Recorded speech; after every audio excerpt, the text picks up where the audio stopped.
Myra. And I'm Tressa. We are fancy marketing people with Union, a Wyoming-based telecommunications company. Yes, Wyoming really does exist. We proudly serve the Rocky Mountain region. On this podcast, we will feature businesses, organizations, nonprofits, and influential people from Utah, Colorado, and Wyoming. Our mission is to highlight those who inspire their communities daily. We believe this makes us truly authentic because a journey of 1,000 miles always begins with a single step. Woo! Hey, Tressa. We're back. Hey, Myra. I know. It's a 3 a day today. It's a day of podcasts. It is a day of podcast. Yeah, And you know what's really neat, though? Today, we've had 2 guests. I mean, spoiler alert for this upcoming session we're about to have here. But yeah, I think it's been really cool. We don't have 2 people often, and it looks like we have, it's just a day of 2s, and I love it. Yeah, I know. It is rare, but it seems to be the thing. And also 2 guests that are from the Bridger Valley area, right? Our other guests were actually from Lonetree as well. And this family lives in Lonetree as well. So what are the odds of that? I know. This is the day of Lonetree. Lonetree. Yeah. We are putting Lonetree on the map, Wyoming. Yeah, here we go. I love it. That's awesome. Population 55. Yeah. Or something like that. I don't know. That's incredible. Yeah, I think it's awesome. I think it's really interesting, you know, like when you think about like the sub areas and the different places where like you think of Uinta and you think of the Bridger Valley and then the subsets and the cool little small subsets that come from those areas. I think it's really neat. And it's cool. Yeah, like Robertson, Milburn. Yeah. You know, Bear River for Evanston. Yeah. Each area kind of has their little outliers. Yeah. Yeah. Represents it's cool. All the way. Represent all the way. Well, you know, the rural people like to even be more rural. Yeah. So like, you know, the town population of 2,000 is just too much. I get it. I love it. I think it's kind of like here in a way. There are like little like smaller communities where I feel really rural and then they feel rural, and I'm looking at a house that's like 20 minutes outside of town, and my nanny is like, "Oh, you're living out in the country," and I'm like, "Oh gosh, you don't." I've already no. This is population too, you know, like you don't know the country. Yeah. So she never came to Wyoming. She has been many times. Oh, she has. Oh yeah. Oh, okay. But for her, she lives in town, and so she's a city girl. The city, yeah. The city, yeah. It was just so cute. She's like, "Oh yeah, you're out in the country," and I'm like, "Not really. This is enough." Yeah. Well, I don't know. I've lived out of town. I mean, barely out of town, but for 20 some years, I don't think I could move back into town. You were so cute. That's how she feels. I know. Like going in town is 2.5 seconds. Yeah.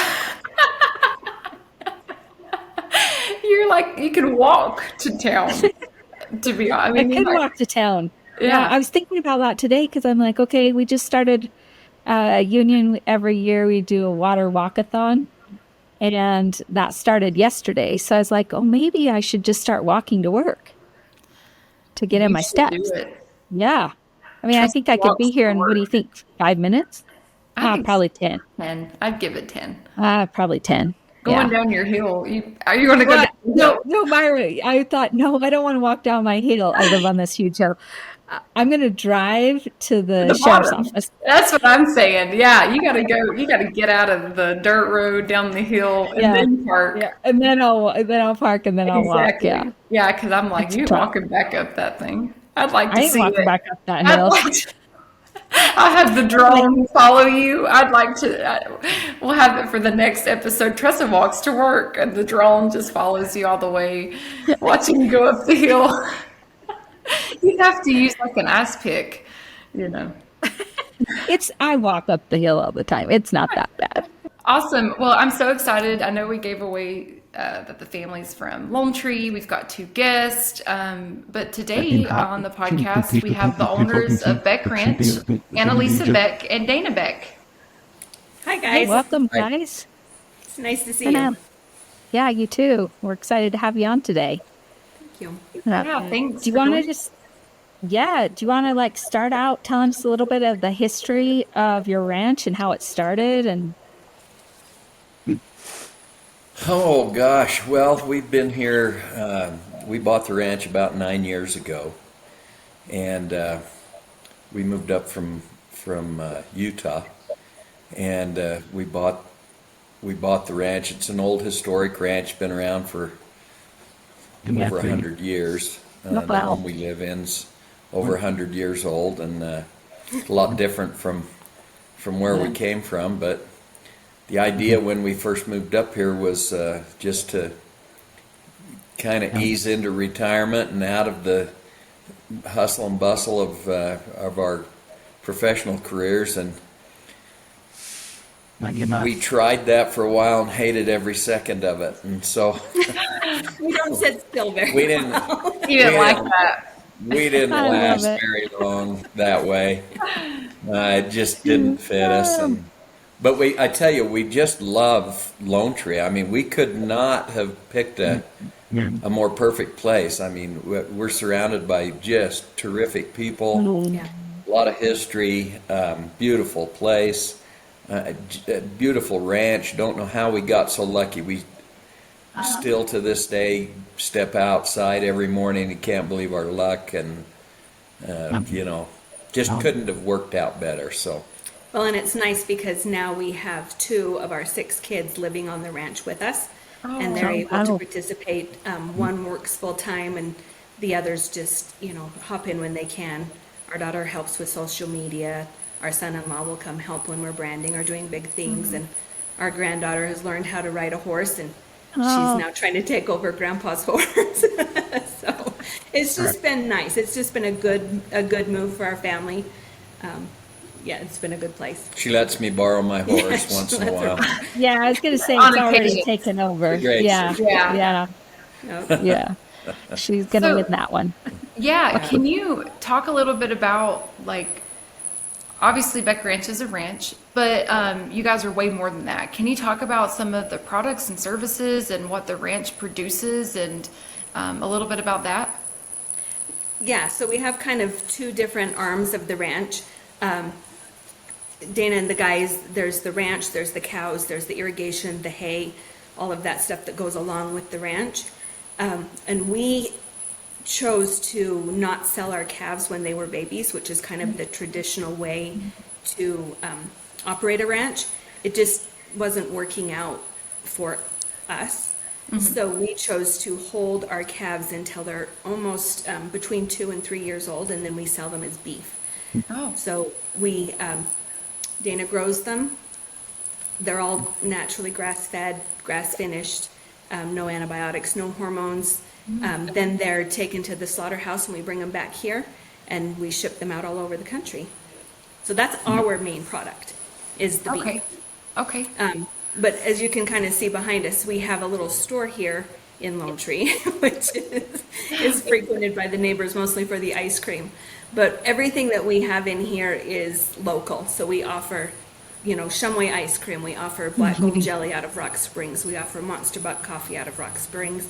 All of our T-shirts are made by a lady in Mountain View. All of our hats are made by our son-in-law down in Utah. Everything that we have here is local.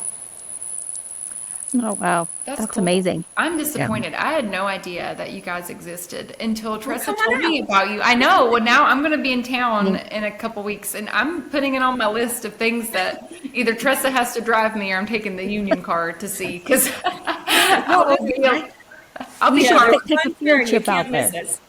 Honestly, it surprises me too when people come here. I mean, I never in a million years thought people would come this far, but we're starting to get a lot of traffic out here at the ranch now, and people are driving as far as from southern Utah to come up here. I just got off the phone with a lady from Denver who's wanting to come out here and see us, and so nobody's more surprised, I don't think, than we are that people will want to come out here and do this, but they do. And when we first came up here, we hosted a thing with the local FFA, the high school down here. They had a sheepdog trial that was one of the prerequisites. You had to kind of do that if you wanted to go to the international contest in Ireland and or Scotland. I can't even remember which now, but anyway, that ended up bringing a lot of people from all over the United States to here, and we'd have about 400 people that would come out to that every year. And we did that for several years, and boy, I'll tell you, we thought we had a lot of friends when we lived in the city, you know, down in Alpine in Utah, but it's a lot different now. Now we've got friends from all over the United States. People just kind of come out of the woodwork, and luckily we've got, as being as far out as we are, we do have some facilities here where they can come and stay, and they get used constantly. And so it's like I said, it just was kind of mostly here. We've remodeled and built some new things since we've been here, but it's just been a kind of an eye-opener for us. We didn't think it would amount to what it has. We had our Beck Ranch days, our customer appreciation days on Saturday, and we were having a bet between each other. Dana thought that there would be 7 people, and I was planning on, you know, over 100, and we did. We had over 100 people show up and come have a hamburger and see the ranch, and our granddaughters set up a little petting zoo with their pony and the cows. I mean, it was just fun, and people had a good time and played cornhole and had lunch and visited with each other, and it was really fun to see everybody who likes the product, likes to support the lifestyle, even though they don't live it, they like to support it, and they like to buy local and to support the local ranchers. It's so fun to see that. Yeah, I love We still kind of ranch the old-fashioned way. It's horseback all the time, and there's a lot of reasons for that, but you know, every day we saddle up and we irrigate on horseback. We move our cattle on horseback, and except for me, in this, I drive a side by side. yeah, she's yeah. I'm too old. There's one holdout. There's one You holdout can take still. the girl out of the city, but But what surprises me is how intrigued people are nowadays that that's still a thing, and you know, they pull in and there'll be 5 or 6 horses saddled, tied up here, and I don't know if they think it's some sort of, you know, we do it for show or what, but we don't. It's just how we operate here, and so I think that's a lot of the draw to it. For instance, the lady I was just on the phone to that's coming out from Denver, who was surprised that's, you know, she wanted to know about the ranch and how we do things, and I think that's a lot of the draw to it, is they're surprised that it's still kind of done the old-fashioned way, and so. yeah, that's amazing. It is, and I. Oh, go ahead. Go ahead, Myra. Oh, go. I was just going to say, you know, you're actually like the second person I've heard say that, but not because I know a lot of ranchers, because I don't. But it's really cool because the pride that you take in running your ranch that way, and I can hear that and see that. And when I've spoke with, I don't even remember who it is, that's the bad part, but they felt the same kind of pride, you know, and they were very proud of being in the true tradition of how they run their ranch. And I think that's super incredible. But I wanted to ask, how do you feel that Beck Ranch has impacted the community, you know, Lonetree and the surrounding areas? Currently, so we've only been selling beef a year and a half online. So, you know, we've been able to have neighbors, you know, put their stuff in. We buy eggs from one of our neighbors. We, you know, try to help out as much as we can that way with putting their products in our store. But I think also it helps give a sense of community. they can come, they can get yogurt. There's a place to mingle and to congregate. But I don't know. We started doing a calf table 5 years ago. So we brand with a calf table. We keep a very small operation because that's what we have. We don't have a lot of family around us. We don't have a lot of kids. It's just, Dana, I, her son, and one other guy. So we have to use the resources that we have. So we started branding with a calf table, and we were total pariahs for an entire year because of it, because it's not traditional. It's what we have. It's what we needed to use. Do you know what a calf table is? No, and I bet no one else does. I'm just kidding. There's going to be like a little cute group. Yeah, it's like this little table where calf lays. I don't know. I'm thinking, I'm like, dang. Well, yeah. So here you go. So typically, if you've watched the old westerns, it's time to brand calves, the cowboys get on their horses and they ride out into the herd and they rope a calf and they drag it to the fire and they brand the calf and that kind of thing. Well, we don't have enough of us here to be able to do that, and we've gone and helped a lot of the neighbors and done that kind of thing, and we're terrible at asking for help, and so we had figured we'd have to figure out a better way to do it where we could do it ourselves. So they make a thing called a calf table where you bring the calves in a big pan and you just run them through the alleyway and onto this table, and it lays the calf over on its side, and you're able to, it kind of restrains them, and you're able to just brand the calf, and you're able to do that kind of work with 2 or 3 people instead of 15. Okay. Yeah. So we went ahead and did that, and I remember the first day that we used it, and the local brand inspector happened to just pull in to where we were, and our table is in our building where we do all of our work with our animals, and he pulled up and he looked through the door, and I saw him go straight to his phone and he started to text, and he posted Facebook or somewhere. Yeah, Facebook. Hell has frozen over in Lonetree. Oh. Because I'm sure it was the first time. And, for a calf table to be used in Lonetree, hell must have froze over. And that's kind of how it was with us. And so I think our biggest impact on the valley is we think outside the box because we have to.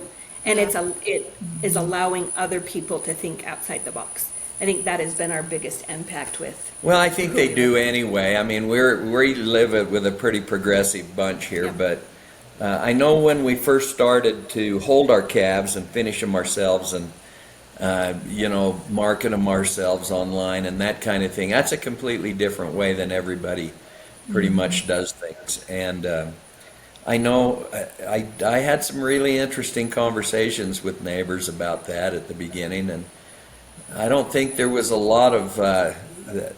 lot of hope for us at the beginning. I think there's a little more hope now, hopefully, and we've been happy with the progress of it, and it is working, and it has worked out, and so that more than anything, I think we're just doing it a little different, maybe, than it's been done in the past.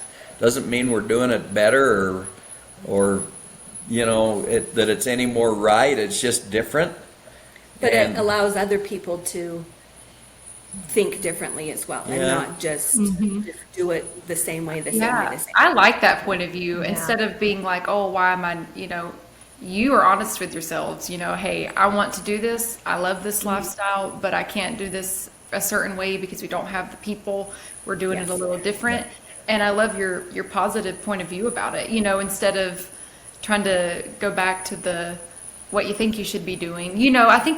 I love it. I think that's great. I think it's awesome, and that you are using your ranch and what you're doing and how you're growing in the business to move into a way that's outside of the box and progressiveness, in case somebody else is interested and they're like, I've always wanted to do this, but I can't do it because I felt like, oh, I don't have the people or the resources. So I think that's really neat. Yeah. There's a few other reasons for it too. I mean, I would imagine that you've noticed there's starting to become a lot of restrictions on our food supply.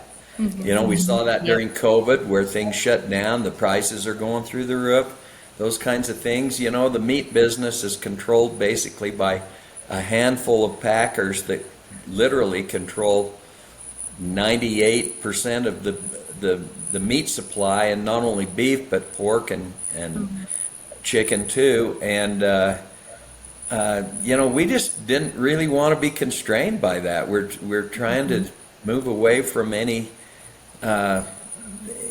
like that would hold us back. And you know, we've had a lot of people call and want to know what we're doing different, and I don't know how they hear about us, but they do. And we are just really happy to tell other people, and it's been really fun to watch other people try it. And I think as we go along that it's going to become more and more important as these controls start to choke us down. Yeah.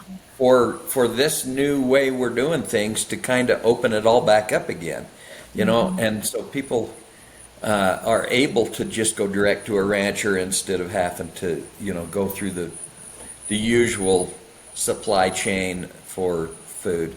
And that was the first thing, conversation with this woman from Denver today was, she said, I'm just watching the price go through the roof on meat. What can I do that can stabilize that? And I said, well, first thing you can do is find you a rancher close to you that you know, you can buy from direct, and then you're not subject to those kind of constraints. And so, you know, and she had already thought that through and thought the same thing and just wondered what my take on it was. But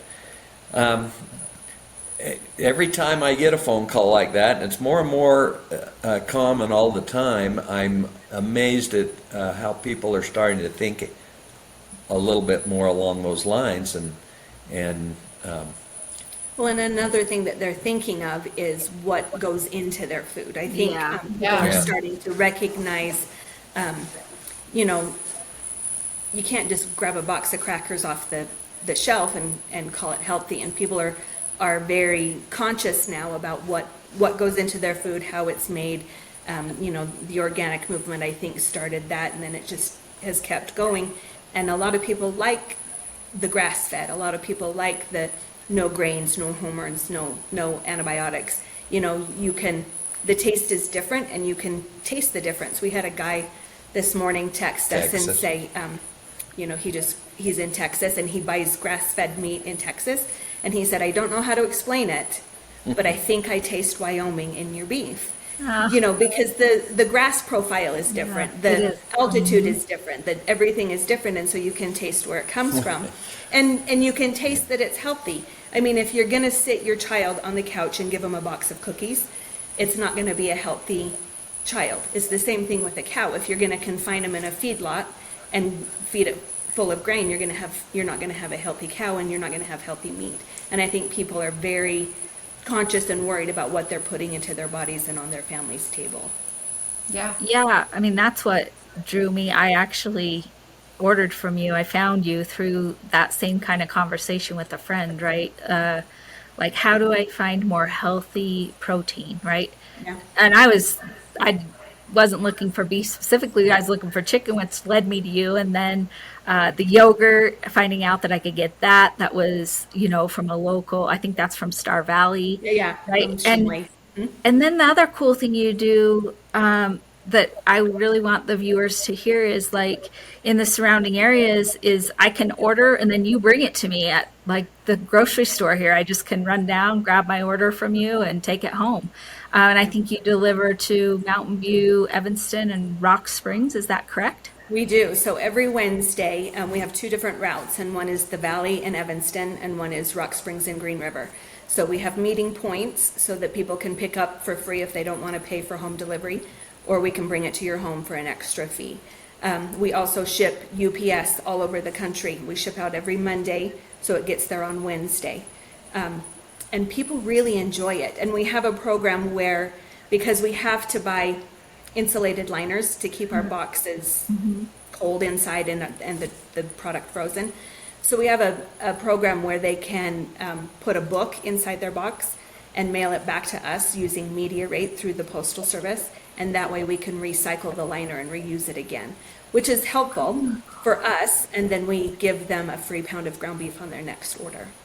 Oh, that's really cool. Wow, that's a really cool thing. Yeah, you guys are innovative. I love you. I don't know if I'm allowed to say that. Like, I'm like, all right, well, now that I've relocated, all right, Beck Ranch, because I used to buy a cow, or I would split a beef or a cow, or whatever the correct phrase is, and then That's right. Yep. yeah, so I would split it, and that's how I always had. And I mean, I haven't bought any beef in a grocery store in years, and now that I've relocated, you know, I don't know how many.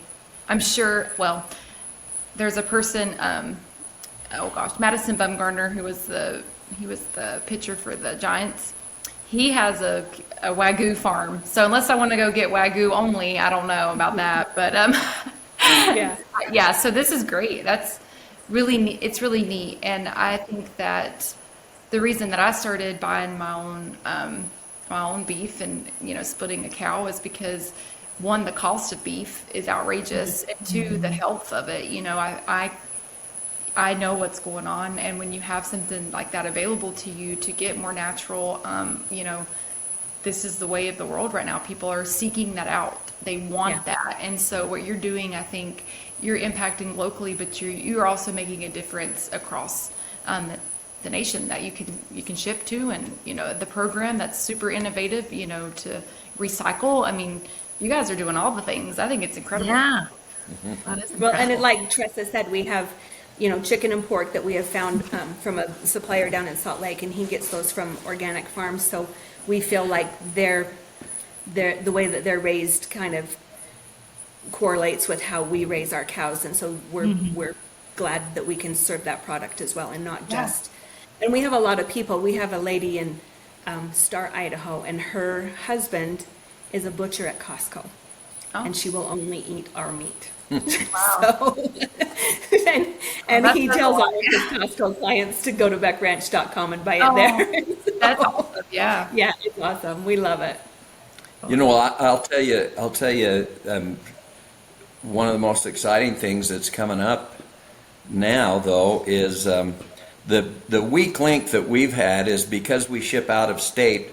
The way the law reads is that any meat shipped outside of a state has to be USDA inspected. Well, the biggest problem that we have are there are no plants around here that are USDA inspected plants. There's lots of state plants, there's lots of uninspected plants, but no USDA plants.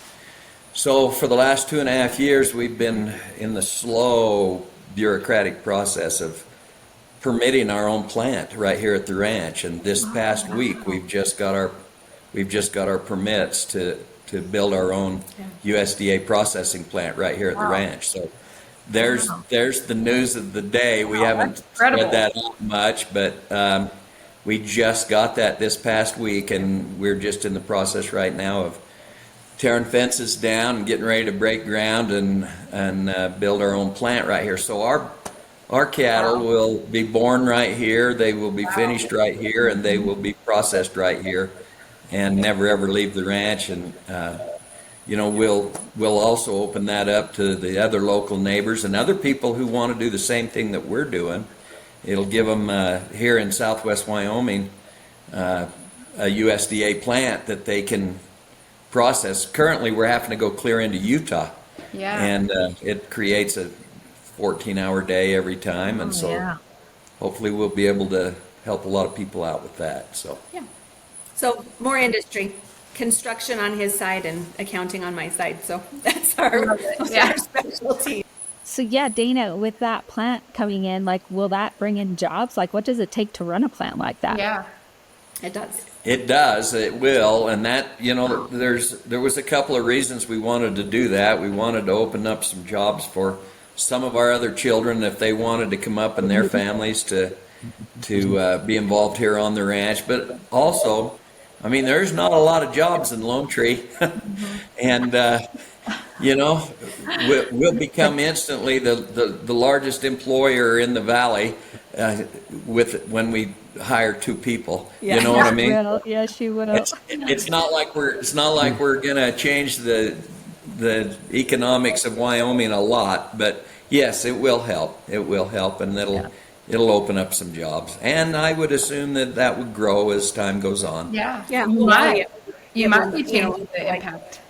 Yeah, 6 or 7 people. Yeah. When we're at Yeah, top capacity. initially it'll start out with 6 or 7 people, and then go from there. So Yeah. hopefully it'll help.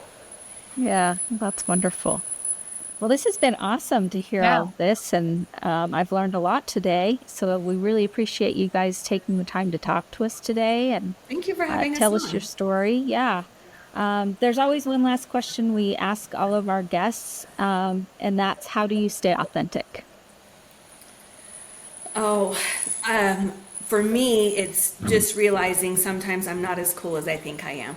I'm just, I'm just me.